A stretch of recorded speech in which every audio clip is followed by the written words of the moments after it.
नमस्ते दोस्तों, मेरे सुनो गवर्नमेंट चैनल में आपका स्वागत है। मैं हूं अनीता चौहान, पत्नी Shri Prempal Singh Chauhan, deputy manager, National Fertilizers Limited, Nangal. आज के वीडियो में एम्प्लॉइज पेंशन स्कीम से संबंधित एक नई जानकारी देने के लिए मैं आप सबको मेरे हस्बैंड श्री प्रेमपाल सिंह चौहान से मिलवाती हूं, जो इस विषय के जानकार है। तो चलते हैं। दोस्तों नमस्कार, उम्मीद करता हूं आप सब लोग अच्छे से होंगे। दोस्तों ये मेरा मोबाइल नंबर दिया हुआ है, आप सिर्फ व्हाट्सएप मैसेज करें यदि कोई क्वेरी है या मुझे कोई सजेशन देना चाहते हैं। ये यूट्यूब चैनल है, सब्सक्राइब करें, कमेंट जरूर करें, लाइक या डिसलाइक करें। कमेंट करने से मुझे ये फ़ायदा होता है कि हमें पता लगता है कि भाई आप यदि कोई कमेंट कर रहे हैं और उसमें कोई इशू लिख रहे हैं तो हमें उसे एड्रेस करने में भी अच्छा लगता है और उसको अपनी रेट में आगे भी शामिल किया जा सकता है। चलिए आज का जो वीडियो है, आज का वीडियो मुझे बहुत लोगों ने ये फ़ोन करके मैसेज करके ये पूछा है कि जो प्रोरेटा की बात की है, जो 18(1) का सर्कुलर है। अब आज की डेट में हम 18(1) के सर्कुलर पे बात करेंगे। उसका पॉइंट नंबर 1, 8 नंबर 1 के सर्कुलर में इन्होंने जो बात की है वो प्रोरेटा को खत्म करने की बात की है। और प्रोरेटा दोनों पे ये बात की है, खत्म क्या, दोनों पे ये बात की है कि दोनों केस में 2014 से पहले वाले लोग यानी exempted organisation, non exempted organisation, सबके लिए प्रोरेटा ही लगेगा।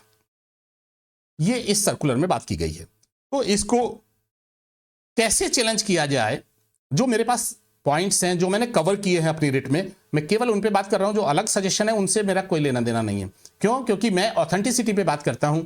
और ऑथेंटिसिटी ये है कि यदि आप अपनी रेट में उसे शामिल कर रहे हैं तो यानी आप हाई कोर्ट से क्वेश्चन करने के लिए, हाई कोर्ट से क्वेश कराने के लिए, हाई कोर्ट से प्रे करने के लिए आप जा रहे हैं, तो आप ऑथेंटिक कह सकते हैं इस इंफॉर्मेशन को, क्योंकि आपने इसे कोर्ट में दिया है। लोग गलत चीज भी देते हैं, लेकिन जब आप लेके जाते हैं किसी चीज को तो उसके बारे में चर्चा की जानी चाहिए।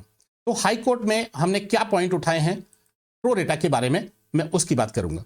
सबसे पहला तो मैंने जो इनका 1/6/2023 का सर्कुलर था उसको यहां, उसकी लैंग्वेज यहां पे रिप्रोड्यूस की है और उसमें स्पष्ट लिखा था कि जो 2014 के बाद रिटायर हुए हैं, 1/9/2014 के बाद उठे हैं के रिटायर हुए हैं, उनके लिए स्पष्ट लिखा था उन्होंने, the pension shall be calculated on average monthly pay drawn during the contributive period of service in span of 60 months preceding to the date of exit from the membership of the pension fund।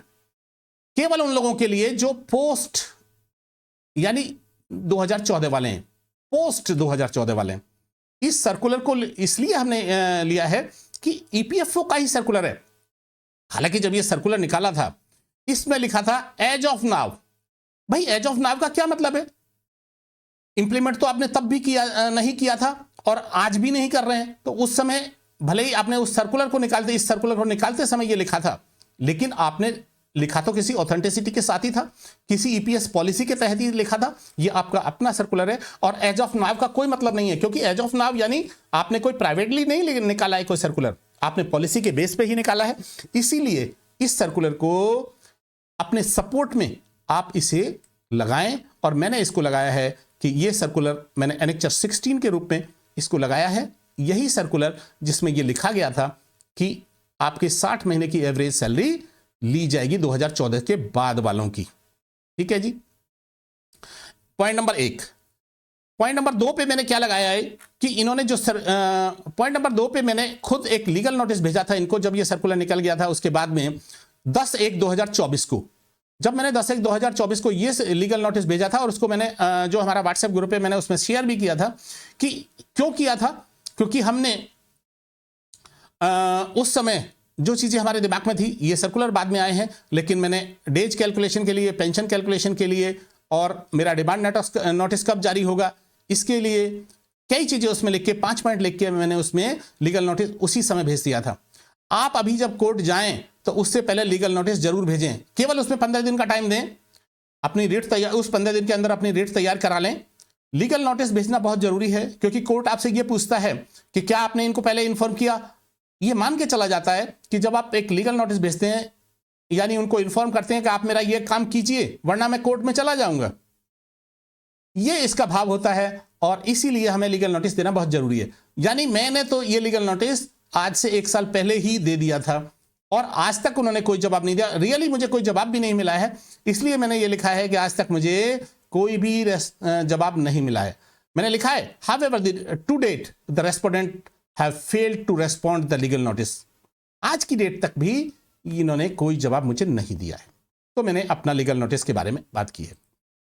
अब इन्होंने जो एक internal circular निकाला था 14/2/2024 का, यानी email से जो सर्कुलर आया था, और इस पे इन्होंने प्रोरेटा बेस पे पेंशन भी कैलकुलेट करनी शुरू कर दी थी।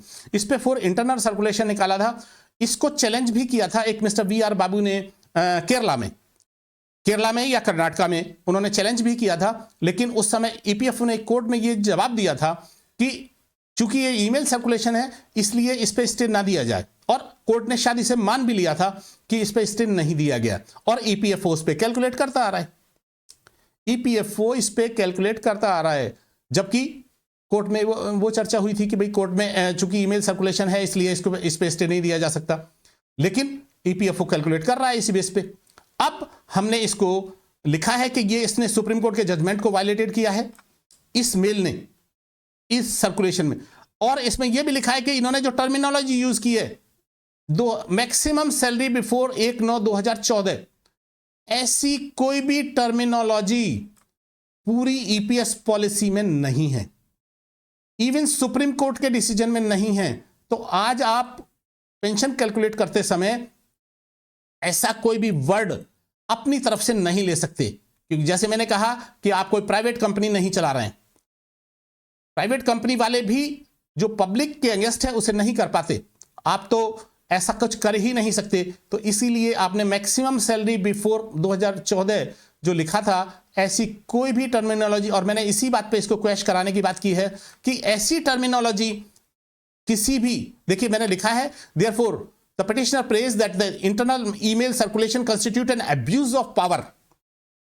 अब्यूज ऑफ पावर, आपके पास पावर है, जैसे वो कहते हैं जिसकी लाठी उसकी भैंस, आपके पास पावर है तो आप क्या कुछ भी करेंगे? ये इलीगल है, आर्बिट्रेरी है, और अगेंस्ट द EPS 95 है, and also against the law settled by the supreme court judgment and bequeathed.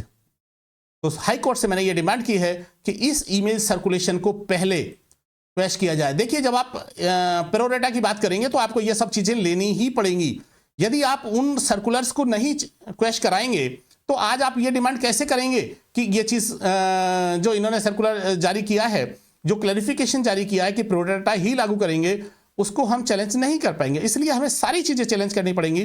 तो प्रोरेटा लेते समय आपको ये सब चीजें ध्यान रखनी होंगी कि प्रोरेटा को आप कैसे चैलेंज करें। यानी अब आते हैं 18(1) के सर्कुलर पे, जो मेरा एनेक्चर 19 है, ये 18(1) का सर्कुलर है, वही सर्कुलर जिसकी पूरे देश में चर्चा है। इस पे इन्होंने एक्चुअली लिखा क्या था, इन्होंने देखिए clarification approval pension competition on pro rata basis of the pension is provided in para 12। ठीक है जी, पैरा 12 में प्रोवाइडेड है।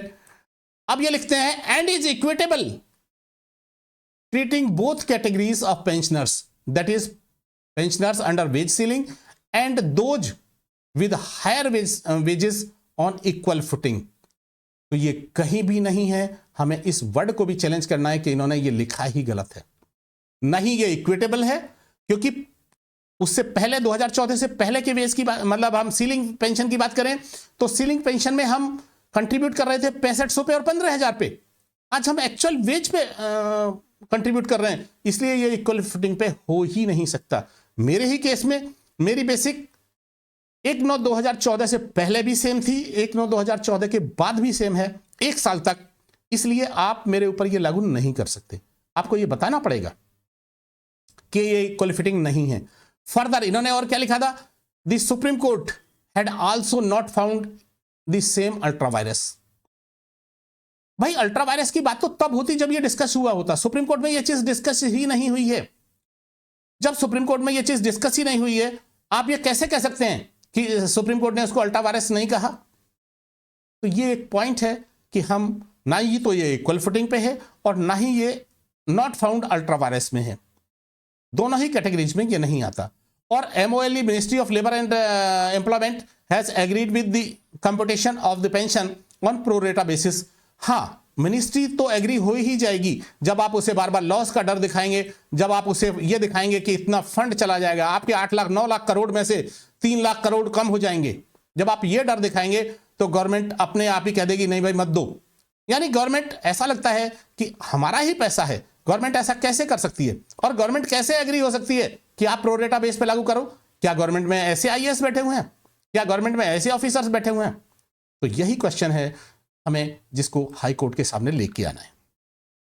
ठीक है जी, मैंने अपनी रिट में यही बातें की हैं कि ये जो सर्कुलर था इसी पॉइंट को लेकर कि द सुप्रीम कोर्ट ये फाउंड जो इन्होंने अल्ट्रा वायरस लिखा है is not only incorrect but also irresponsible, illegal, arbitrary and contrary to the judgment. तो हमने ये बातें की हैं इसको आगे बढ़ाने के लिए।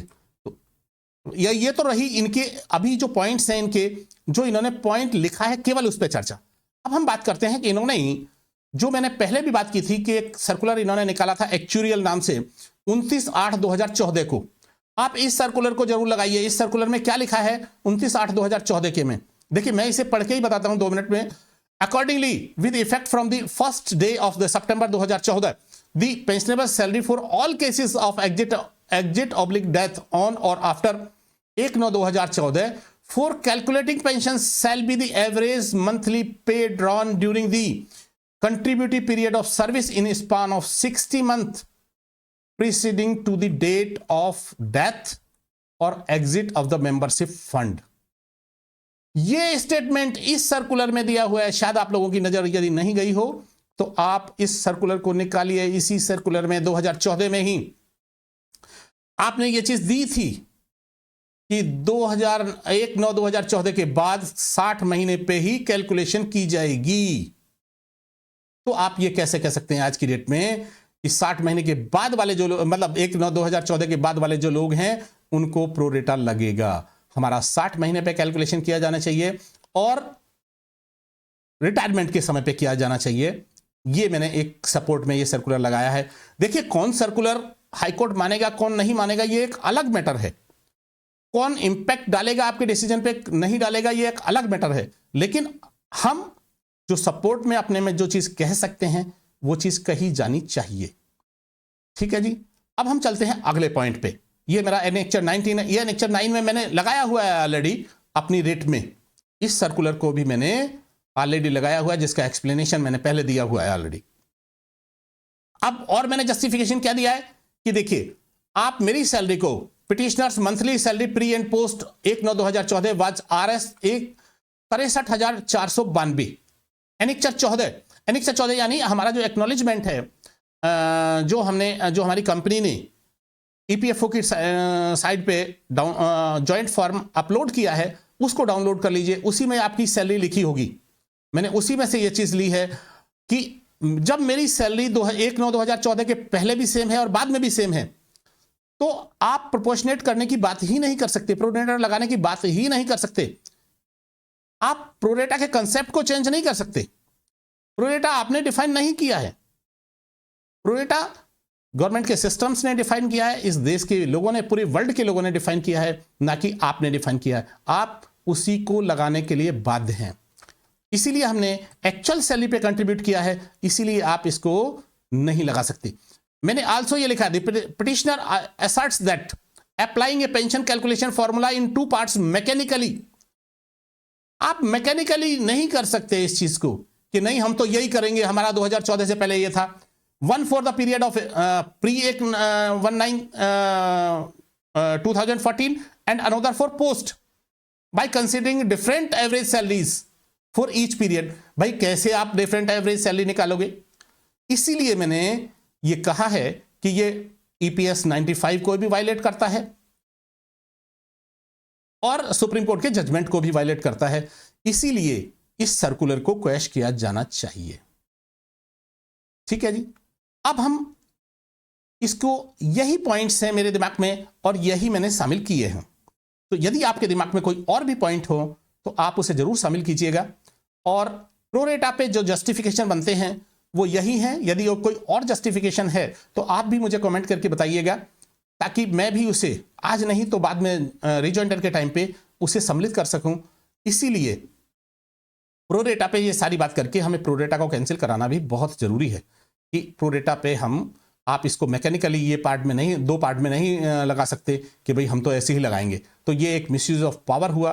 बार बार आपको इस बात में जाना पड़ेगा कि ईपीएफओ आर्बिट्रेरीली ऐसा नहीं कर सकता। ईपीएफओ हमारे पैसे को जब्त करने के लिए ऐसा कर रहा है, जो उसे नहीं करना चाहिए। चलिए आज के वीडियो में दोस्तों इतना ही। अगले पॉइंट्स के बारे में हम फिर बात करेंगे और मिलते हैं अगले वीडियो में। बहुत बहुत धन्यवाद। आज की यह वीडियो आपको कैसी लगी कमेंट करके जरूर बताएं। इस वीडियो को देखने के लिए धन्यवाद। लाइक और सब्सक्राइब करें, बेल आइकॉन जरूर दबाएं।